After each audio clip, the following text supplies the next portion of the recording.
World Watercolor Month 2021 is almost over, but we still have a couple of days of fun. Today's prompt is feathered, and I'm going to show you how to paint a Flamingo Feather Celosia. That's a plume-like plant, similar to a wheat stalk but prettier.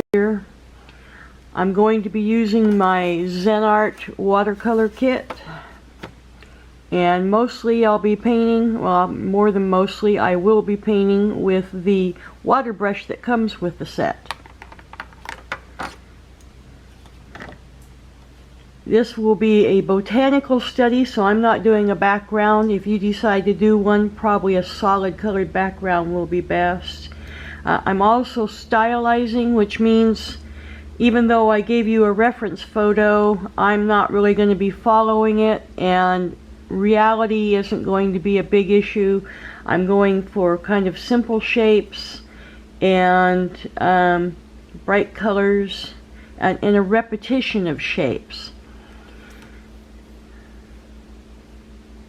So I'm just going to give myself a dot here. Now, when you use a pencil, I'm doing this dark, and I used a larger lead so that it would show up better on the video. You'll want to do it as light as possible. I'm just putting a dot because when you're drawing a fairly long line, or even actually any sort of distance, instead of watching what you're doing with the pencil, the tendency is to want to watch where your pencil is moving. Instead, what you want to do is look at where you want to go. So I'm starting over here, and I'm going to make a big curve here, and I'm not watching my pencil at all. I'm watching that dot, and there we go. It's a little crooked, it doesn't matter. This is a guide, so the main thing you want is the distance, and make sure that you kind of got that curve and you got where you wanted to go. Now, there's a sort of a thing with Western art where odd numbers are better, and 3 is kind of a magic number. We're kind of led to think that that's a good composition, so I'm going to go with the tradition and make 3 plumes. Now, my plume, I'm going to go ahead and mark off. I'm going to have one larger plume. That's going to be this one right here. Then I'm going to come down here. I'm going to come off the same stalk, and we'll make a third line, but for now, for the pencil, we're just kind of figuring out where we're going to put things. Okay, and I forgot to do my dot, didn't I? But I'm just going to end it right there. And I'll go ahead and make a dot this time. I'm going to make it, I don't want it to line up. I want it to be 3 different places. We'll make it right about there. And I'm going to come off the stalk right about here. Okay. Now we're also going to have a couple of leaves so that there will be 5 shapes. And I'm going to go ahead and start the second side of my stalk, and my leaf will go off that way. And then I'll have a smaller leaf coming off. I'll actually, that's why you do sort of a pencil thing. Half the time I skip it, and half the time I regret that. Okay, I'm going to have a split in my stalk, and my leaf will go here. It's going to be a small leaf and kind of go in between. Okay, I'm going to mark off where my plumes are.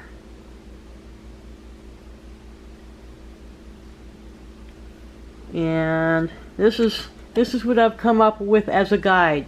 Quite often I'll do something like this and then I really don't follow it. I'm not going to try and stay in lines or anything. This is a guide, so I know in my mind where I want to go, and I know everything's going to fit on the page if I stay close to it, even though I don't follow it exactly. Okay, we want, now I'm going to start using my pen,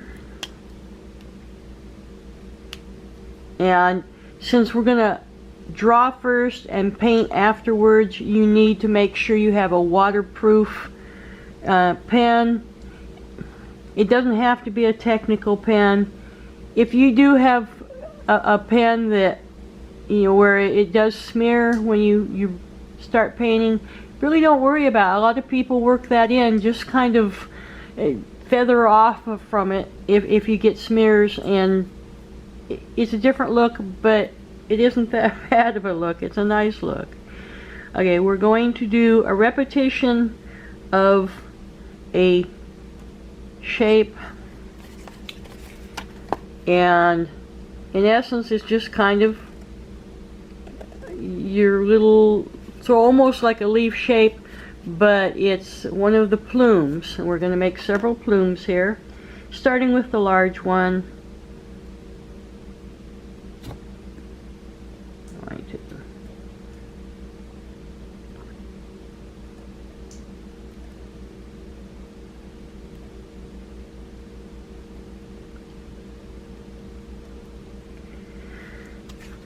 Now I'm going to create a pattern, a repetition of these shapes.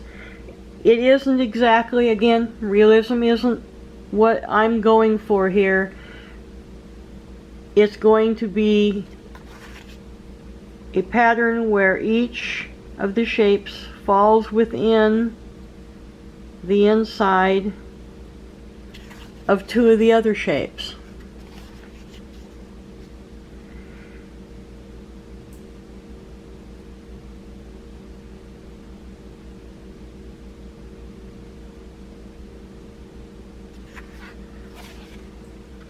Now, I did that the way I did that because I want to show that even though we're doing a repetition of shapes, the shape does not have to be exact. It does not have to keep a symmetry. You can, if you wish. This is stylization, so what you have in your mind, what it is that you're going for, is what you want to try for. But if it isn't perfect, don't worry about it. And in fact, you can deliberately decide that you're not going to be perfect. In reality, the plumes aren't all exactly the same. So even though it's stylized, you can borrow from the reality too. That's kind of the fun thing about this, is you just go as you wish.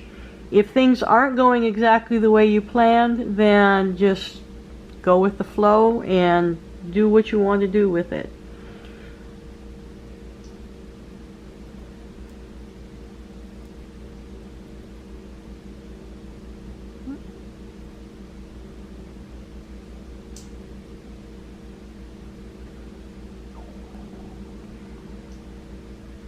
Now there's sort of a curve here, and I'm going to work with that curve and start bringing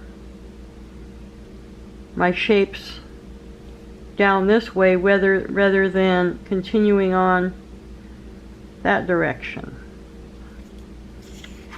You see my guide now, rather than coming through the center, it's more towards the top. I'm probably going to end up a little bit below that guide since I'm going this way. I'm going to start making my shapes smaller. Again, I'm borrowing from reality here. That's what happens with these plants, is that the plumes get smaller as it goes towards the tip of the flower.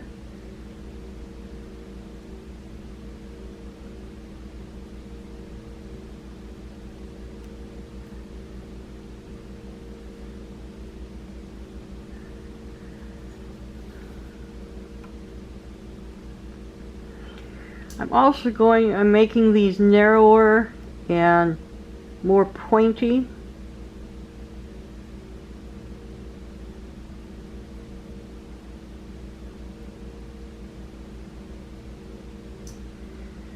Now I'm getting towards the end. So I'm going to start making them shorter as well. And that's where I'm going to end it. And you see, started with them being larger, fatter, then they got narrower, and then they got and shorter. And here they got much narrower and much shorter. You want to kind of do that gradually. You don't have to do it at all if you want to keep them this size. Just end up with like only one at the tip. It's sort of up to you, but the main idea is this repetition of shapes. Shapes don't have to be exact, but they need to be similar enough that you get that feeling of repetition. Okay, let's go with a shorter plume now. And this time, because it's smaller, I'm not going to make my plumes quite as large at the beginning, but I'm going to repeat that 3 plumes.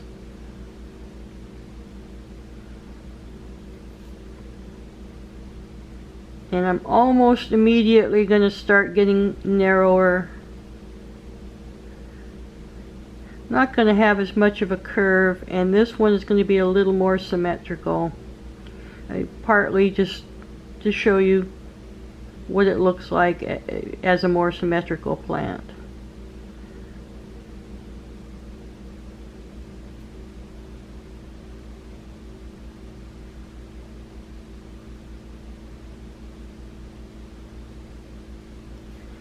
Okay, now you can see with that one it's much pointier overall. It doesn't have as much of a curve.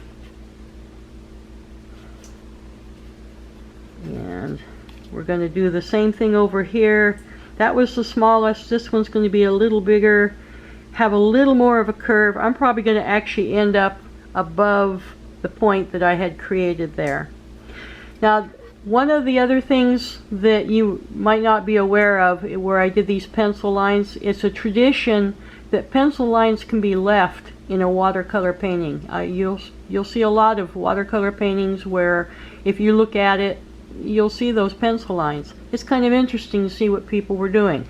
So you can erase them if you want to. Some people really don't want that.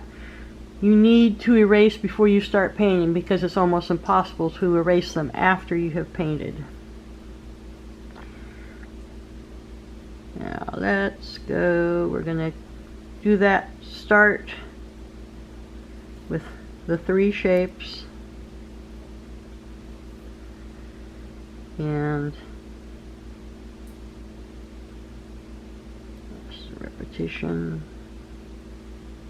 Going to keep it larger for a little, just a little longer than I did over there.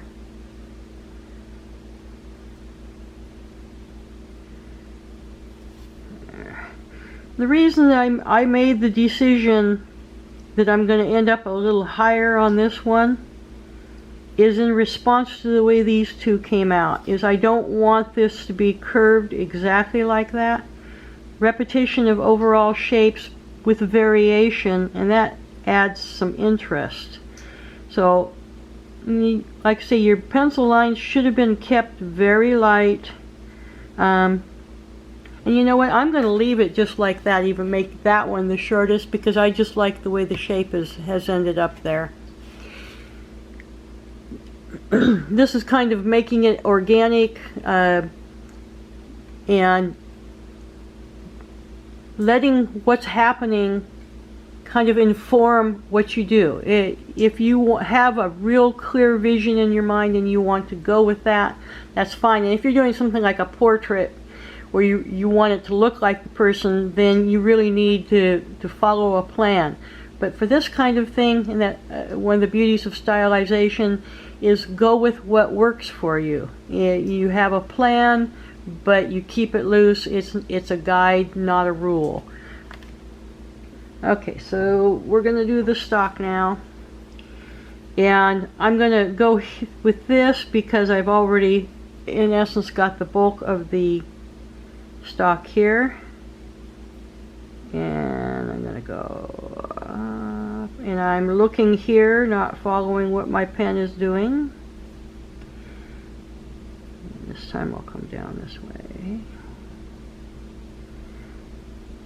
Alright. And decision I do need to make and follow is, do I want this leaf to go over the stalk, or do I want it to be behind the stalk? And I want it to be behind. I think that's going to be more interesting. So I'm going to come here. There's where I'm headed, so that's what I'm watching.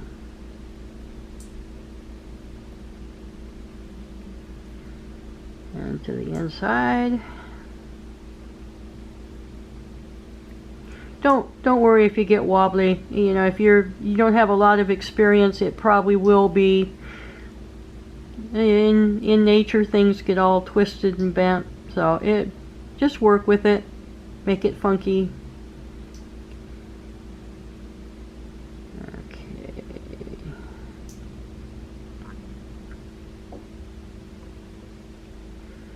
Now for this leaf, I'm actually going to curve out here. It's going to be pretty much like the one in the reference photo. And bring this here down.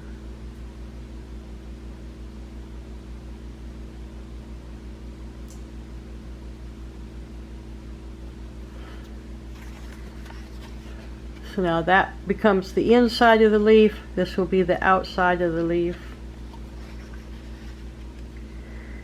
In the reference photo, there's this kind of little tweaky thing kind of coming out here. Probably the beginning of a new plume. I'm going to go ahead and put that in there. And in fact, I'm going to put another one so that I keep my odd numbers. It's just going to be very small. And then I've got the leaf up here. Now, this reality, I went with the reference photo. This leaf is something that you can see there actually is another leaf down here, but I don't like it down there. I want it more up here. So this is going to go behind that stalk, and it's just going to be a short leaf, just like that. Okay. So now, if you're going to erase, now's the time to do it. And when you erase, you are actually damaging the paper, which is one of the reasons why a lot of people who watercolor don't erase them, because you get more transparent flowing colors if you haven't erased. But if you do erase, I'm going to go ahead and do it here. What we're doing, it really isn't going to cause too much of a problem, and I know this paper can handle it. And it's kind of, if you've ever removed stains, you were probably told that you dab, not scrub.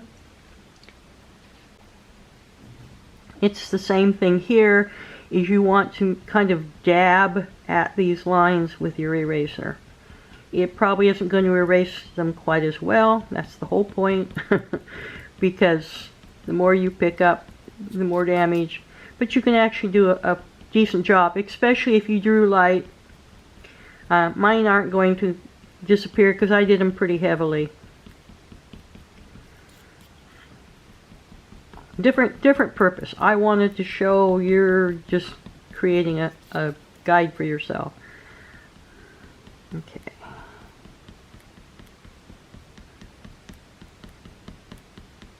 Dab, dab, dab, dab.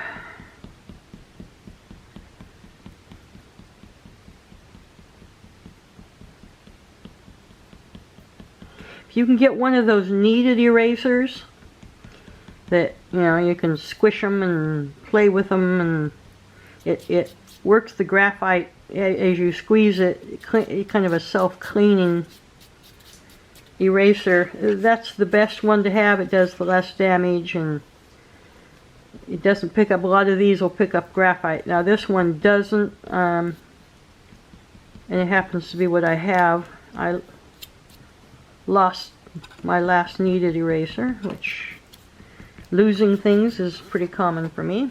Now make sure, if you've erased, that you get rid of all the little eraser pills, because otherwise they will show up in your work. You'll be painting along and you'll see this little crumb of an eraser stuck in the middle of it. Okay, let's get rid of these two things here, and here we go.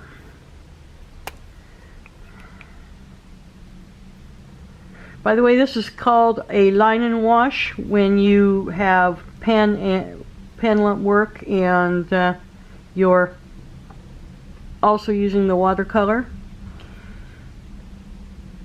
Right now, what I'm doing is testing to see how damp the bristles on this brush are.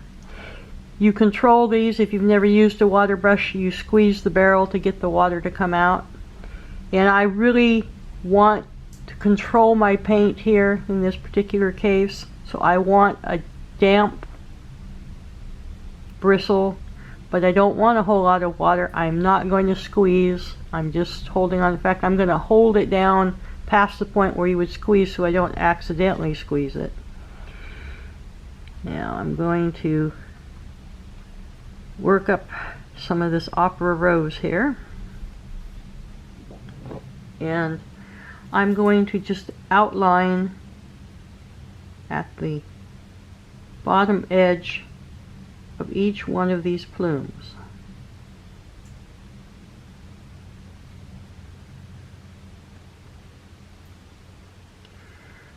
Now I'm not following super close when it comes to this coloration. I want the feel of this flamingo feather, but I also want it to be a little bit brighter than what I have in the reference photo. And I want the repetition.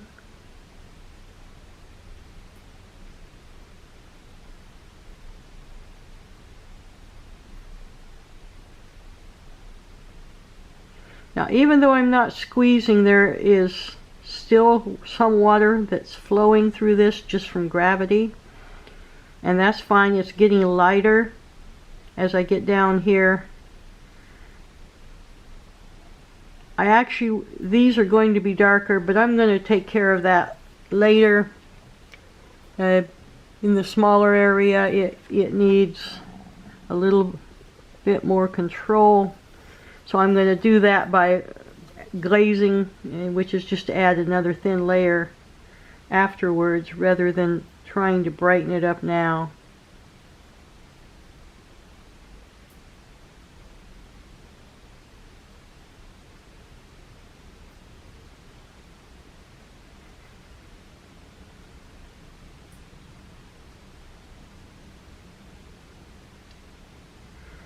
Now on this smaller one, because it's so small, I'm going to switch from doing underlining and I'm going to do the tips. But I want to make sure that I leave a little bit of that unpainted.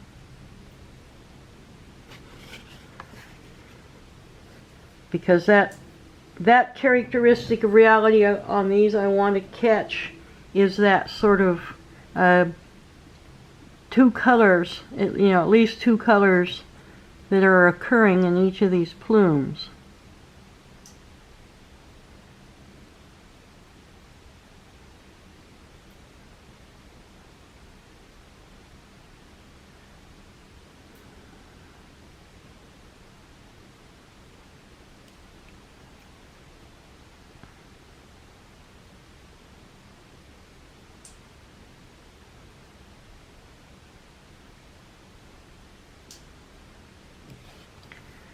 Okay, I'm going to clean off my brush Nice thing with the water brush, you don't have to dip it in your water. Now you squeeze and rub off the bristles, and they're self-cleaning. They stain. This one is stained, but the color itself comes right out. That was Opera Rose. Now I'm going to work on the stalk and leaves, and I am going to use the Aureolin Green.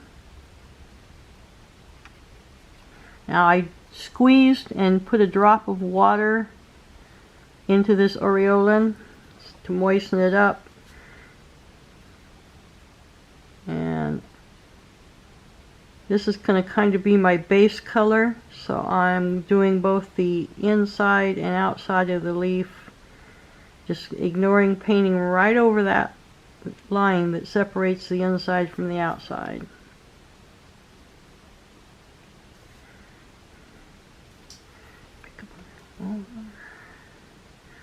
I'm not squeezing as I paint this, but because I had put that water in there, it's a pretty watery mix. It's not dripping by any means, but it's got a lot of water in it. So this will probably dry a little bit lighter.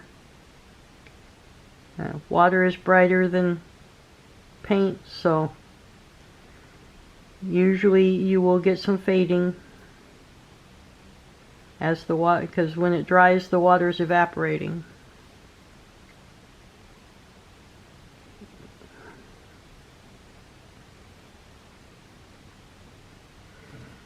Okay, now we need to let that dry.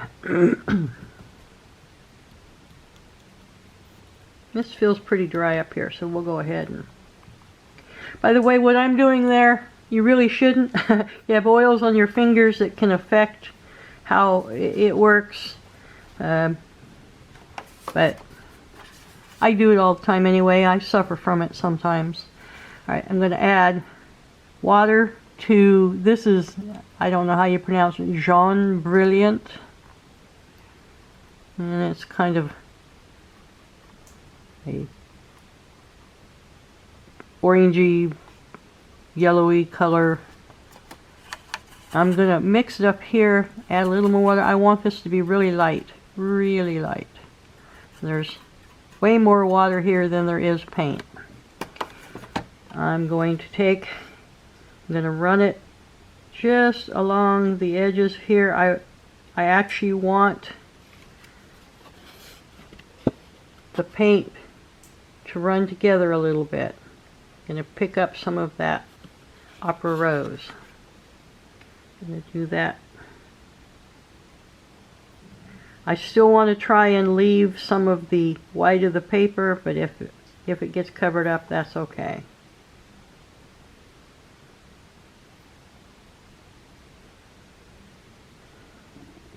I'm going mostly from the bottom because that gives a little bit of shading. I'm not really going to worry too much about shading in this. Especially not going to try and make it terribly realistic. But I want to kind of get that delicate coloration there. And I'll just go about halfway, because I'm going to make these much darker with the Opera Rose. And I'll pick up a little bit there. Overall these are going to be darker, but I'll still put a little bit of this.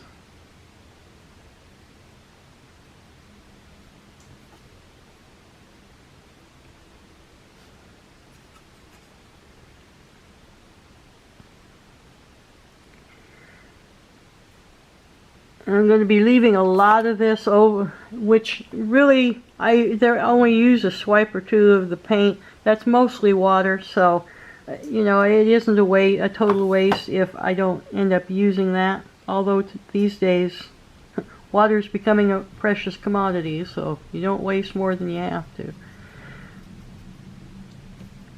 Alright. And now I'm going to go with, I've got the olive green there.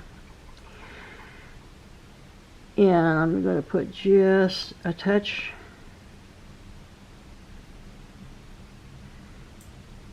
The reality is that there is a little bit of this olive green kind of color in here, but I don't really like the look of it that well, so I'm just putting a little.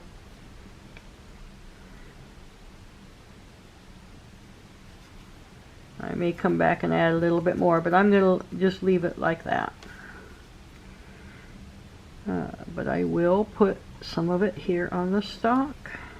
This pretty much is dried, so I'm going to shade the middle of this leaf, and there was a little bit more moisture there than I had actually thought,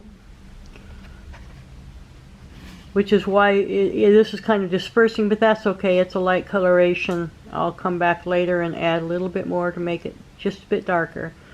But what I'm doing here is backlighting, where the light is sort of behind, so you have light on both sides and it's darker in the middle, and that's what I'm going to do for this whole stalk and leaf, is just kind of backlighting.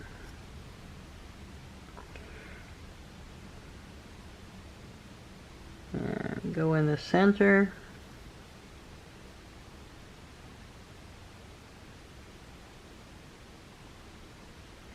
Right under the flower, I'm darkening the whole stalk.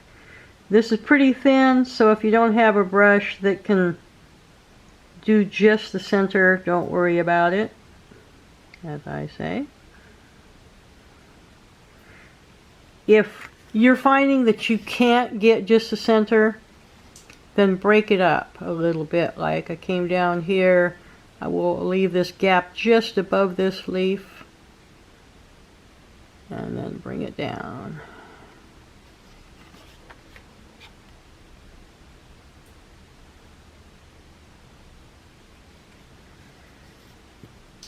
Okay, picking up a little bit more of the olive green, because this outside of this leaf, if the light was coming through, the other side of the leaf is going to make this even darker.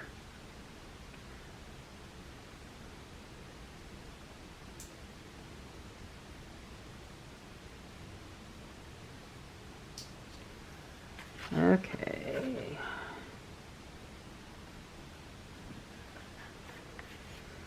And for the inside of this leaf, I'm going to take a different route. I'm actually going to pick up some of the lemon yellow. Don't expect this lemon yellow to, especially once it dries, it may look like it's going to show up against the green, but it will change the color a little bit. And I'm just kind of making some stripes here from the top of the leaf down to the middle of the leaf, the interior, so that you can kind of get that pattern that you see on leaves so often.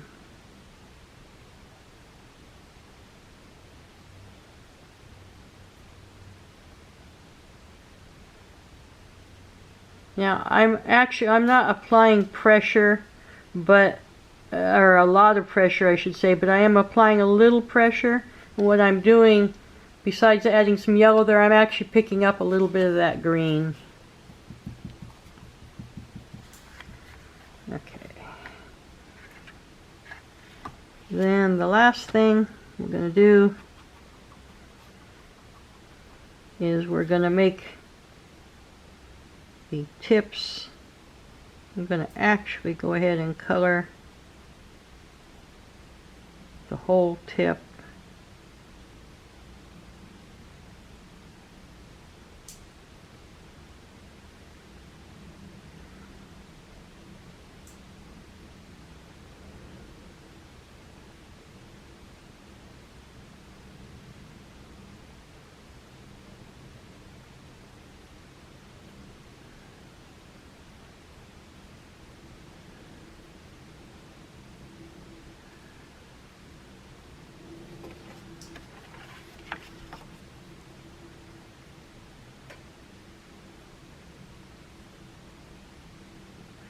Now, I'm putting a little bit of pressure on the brush, not a whole lot. What I'm trying to do on this one is see how it's kind of raggedy or feathery. I'm doing that deliberately. I'm going outside of my lines. That isn't an issue in the least. But I want it, since this is a flamingo feather, even though you don't, well, you do see a little bit of feathering on the plumes. I'm going to just do that just a little bit. Not a whole lot of pressure on this, but just enough so that it really puts just a very light. I'm not going to do it on the larger one. We'll have it more like a feeling that the smaller ones are kind of growing out, really reaching out there. If you're somebody who really likes things nice and neat, you may not want to do this. I think it makes it more interesting. Really using that fine tip on this.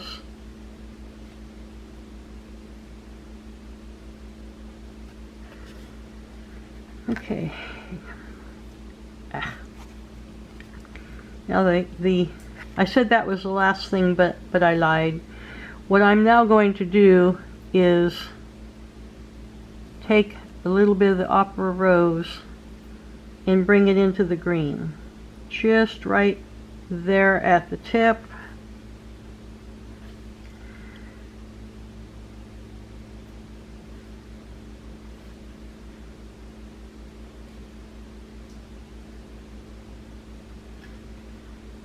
And also going to use it down here. I had forgot about these guys. Now I deliberately did this after I did the green, because I picked up a little of the green. I want these to be, I don't want them to like just really grab the eye. Now we'll put a little bit more of the red there. Gonna put just a hint of the red there to shade on that leaf. Just a little bit here in the center.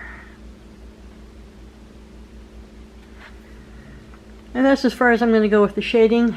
I'll let this dry and then decide whether I need to come back and make any changes, but that's pretty much done. One thing else I did want to discuss. A lot of people think that watercolor is totally unforgiving. A lot of it has to do with if you're using a very staining color, or some papers won't let you lift color because they just suck it up so hard. But a lot of them, you can always give it a try. And I know this is a good paper for lifting color. Is if you decided that you didn't want to do that, you didn't like it, is a damp brush, not wet, because you don't want it to flow. And you just kind of pick it up. You're never going to get it entirely back to the white, but you can come close. And the sooner you do this, the better. If you let it dry hard, again, a lot's going to depend on the color in question and the paper. But you can definitely make a difference with some papers there. Just keep going it with the damp brush. Now, like erasing, that's kind of what you're doing here, is erasing. You are creating some damage to the paper. It is going to show up a little bit.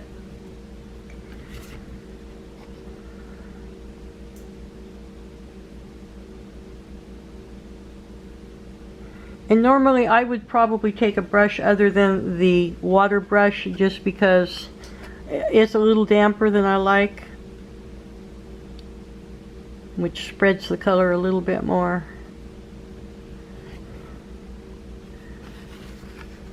put this down. If I've got the hard surface a little bit better. And again, I'm dabbing, I'm not scrubbing. I'm dabbing at that color.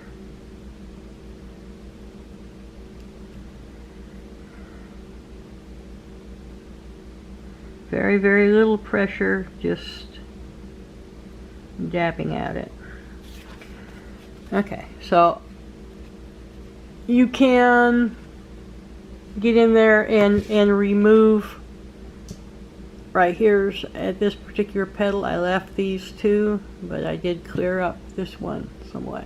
So try it. If you decide you don't like it, you can remove it. If I had done this like immediately after putting it down, I probably could have made it where you wouldn't see it at all. Okay, so I believe this is done. Like I say, once it's totally dry, I might come back and add a little more color, or decide to, pick up a little more color. But I believe it's done. So hopefully you enjoyed this tutorial and you'll give this a try. Have a good day.